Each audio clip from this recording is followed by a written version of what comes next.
Good morning, everyone. It's a beautiful day here in the Sandhills. We've been getting some rain. Today's one of those cool, misty mornings. The birds are singing.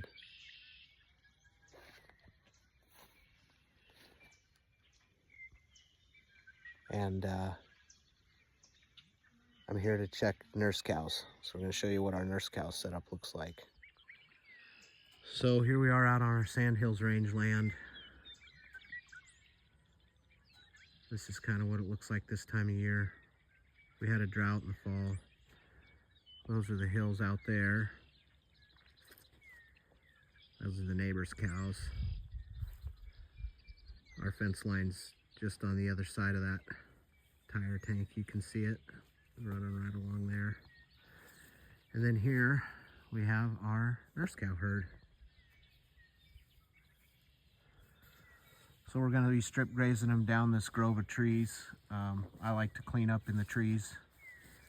Every once in a while, we have the fence around the trees to keep the buffalo out, but we do graze in the trees every once in a while. And that's what we're doing with this little group of nurse cows. And we've got 7 nurse cows, and I think there's 14 calves in here, maybe 15. I need to get a count on them. I need to look at my sheet because we bumped some stuff around. But these are our bull calves. They're being raised on nurse cows.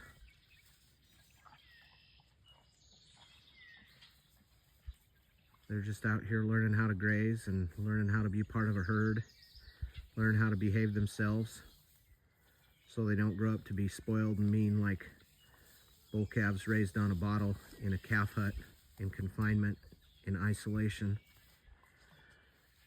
But these nurse cows teach them pretty good, show them the way.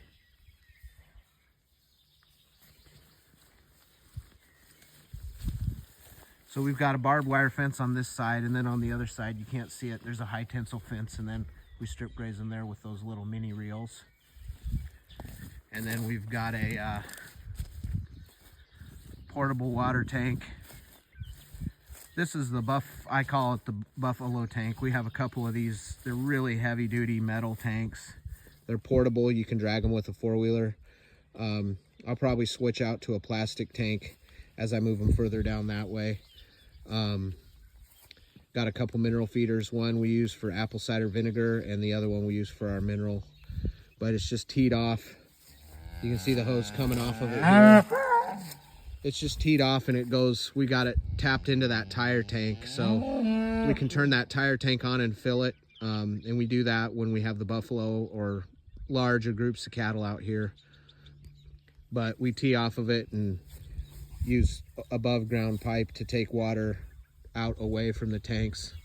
That reduces the impact on the area around the tank and lets us graze more intensively in some smaller areas further away from the tank, like we're doing with these old nurse cows. So I hope you're all having a great Saturday morning. Happy Memorial Day weekend.